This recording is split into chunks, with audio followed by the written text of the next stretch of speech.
now we're joined, as usual, Dr. Erika Hamilton, a microbiologist from UMass Amherst. Hello, Dr. Hamilton. Hope you're well. Thanks for coming on. Thank you for having me. It's good to be here. It's glad to have you here because we got a lot of good stuff to throw your way. So the first question goes a little something like this. With Phase 2, Step 2 underway, what will state officials look for before moving on to Phase 3?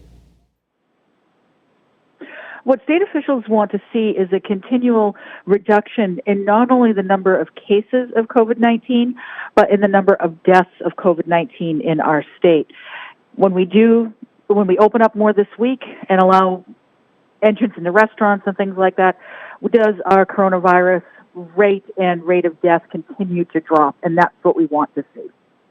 All right, so that's right now, yeah, I mean, things are looking good. So let's hope that it stays on track. So shifting gears here a little bit, there's actually a pretty big event planned this coming weekend over across the border in Connecticut, the PGA Tour. They're going to be playing the Travelers. So how safe is it for us to play golf, perhaps, even during this pandemic? I think that depends on how you do it. So if you play golf with your spouse or your child or your significant other or with some close friends and your group is small and you wear masks, I think you would be fine.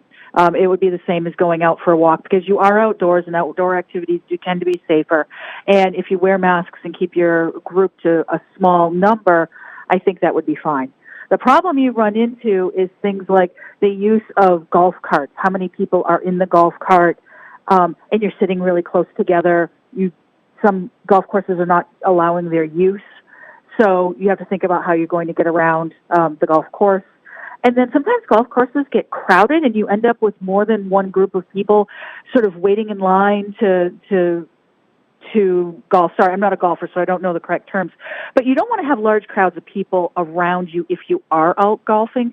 So go in a small group or go with one other person and make sure that if there is a clog up on the course that people aren't all standing next to each other in large crowds.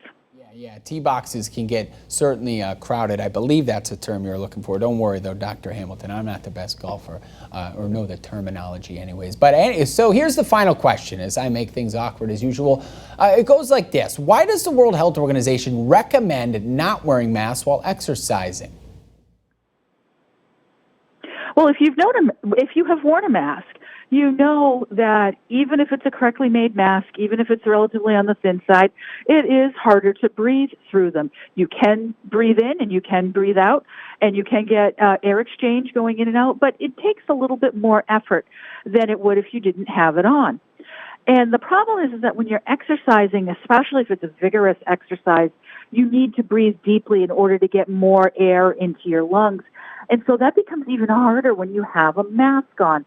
And so the recommendation is that if you're outside or inside and doing rigorous exercise, you may want to consider leaving the mask off because it could make it more difficult for you to breathe, and that could put a strain on your body.